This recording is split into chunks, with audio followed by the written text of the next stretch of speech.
విమర్శించడం ఇది దురదృష్టకరం.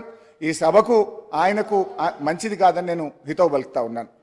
ఇకపోతే అధ్యక్ష, వారు కుటుంబ పాలన గురించి ప్రారంభించారు. వెనకడికి ఎవడో గొంగళ్ళ కూర్చొని ఇంటికెళ్ళేరిండట. ఇవాళ వాళ్ళ పరిస్థితి అట్లా ఉన్నది. అసలు మీ పార్టీ నెహ్రూ గారు, సోనియా గాంధీ గారు, రాజీవ్ గాంధీ గారు చనిపోతే ఒక ఎన్ఆర్ఐ ఇటలీ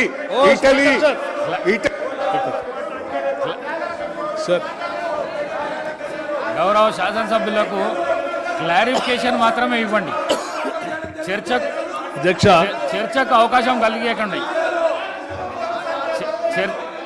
చర్చకు అవకాశం కలిగించకండి. క్లారిఫికేషన్ ఇవ్వండి. No please please please please please please మీరు వెళ్ళండి. Please take your seat. Please please please please please please please. అధ్యక్ష, క్లారిఫికేషన్ అంటే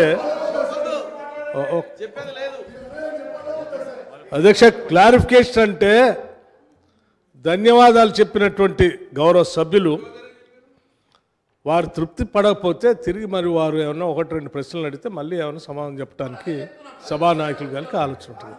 మాట్లాడింది ఏమి కేటీఆర్ గారు, హరీష్ రావు గారు లేచి నేను క్లారిఫికేషన్ అంటే ఎట్లా అధ్యక్ష? హరీష్ రావు గారు లేచి మళ్ళీ మాట్లాడటం అంటే ఇంకో రెండో ప్రశ్న అడగటం, అది ఇంకో క్వశ్చన్ కిందకి వస్తుంది తప్ప అది క్లారిఫికేషన్ కిందకి రాదు. క్లారిఫికేషన్ అంటే కేటీఆర్ గారే మాట్లాడాలి. దయచేసి పోనీ సభా వ్యవహారాల మంత్రి గారు సరే ఒక నిమిషం హరీష్ రావు గారు మాట్లాడతారు క్లారిఫికేషన్ అని అడిగినప్పుడు వారు క్లారిఫికేషన్లోకి పోవాలి. కానీ జవహర్లాల్ నెహ్రూ గారి దగ్గర నుంచి చరిత్రలోకి వెళ్తే మేము చాలా విషయాలు మాట్లాడాల్సి ఉంటుంది. దయచేసి అది కరెక్ట్ కాదు. ఏదైనా ఉంటే కేటీఆర్ గారు క్లారిఫికేషన్ ఏమైనా ఉంటే ఒకటి అడిగి ముగించవలసిందిగా కోరుతా ఉన్నాం. బట్టి గారు, I have lot of respect for you. మీరు ఇక్కడ కూర్చున్నప్పుడు కూడా 5 సభ్యులున్నా మీరు గంటన్నర మాట్లాడినా బెల్లు కొట్టలే స్పీకర్ గారు. అంత డెమోక్రటిక్గా మేమున్నాం. ఇక్కడ మీరేమో మాటలేమో డెమోక్రసీ, చేతలేమో నిరంకుశత్వం. మీరు మా గొంతు ఎందుకు నొక్కుతున్నారని ఎందుకంత భయపడుతున్నారు? మీరు నిజంగా మేము మాట్లాడిన దానికి సమాధానం చెప్పండి. మీ దగ్గర సమాధానం ఉంటే మీరు మాట్లాడినప్పుడు మేము విన్నాం ఓపికగా.